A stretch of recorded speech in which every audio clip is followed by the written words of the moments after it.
Hi, this is Brian Bennett for CNET.com, and today we're taking a first look at the Meizu MX 4-core.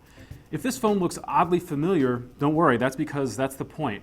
Not only is the Meizu MX 4-core identical to its predecessor, the Meizu MX, it could also be a twin, or certainly a close relative, of the iPhone 3S. This phone runs Android 4.0 Ice Cream Sandwich, but you probably wouldn't guess that at first glance. That's because the Meizu uses its own interface, which is suspiciously similar to iOS. You get 3 horizontally scrolling home screens, Apple-like icons, and no Android app tray.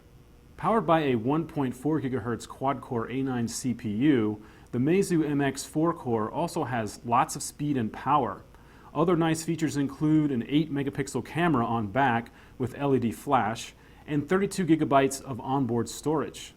Keep in mind, though, that the unlocked GSM Meizu MX 4-core is only officially sold in Hong Kong and mainland China.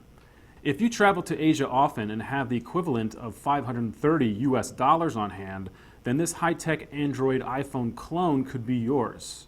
On front is a 4-inch screen that has the same pixel count as the iPhone's 3.5-inch Retina display, but it lacks the same pixel density. Above the screen is a VGA front-facing camera, and below is a physical home button and 2 slick capacitive buttons. Meizu calls them light keys, and the buttons, really a cluster of LEDs, change configuration depending on what's happening on the screen. For instance, within applications, the left key becomes a triangle of 3 dots, essentially a back button. The right key is usually arranged in 3 dots in a line, indicating its menu function. But when you flip the MX4 core between landscape and portrait modes, the keys smartly adjust their orientation. The keys also double as notification lights. The left side holds a thin volume rocker, while the Meizu's top edge has a power key and headphone jack. On the bottom is the phone's micro USB port. I'm Brian Bennett, and this has been a first look at the Meizu MX 4-core. Be sure to check out our full review at CNET.com.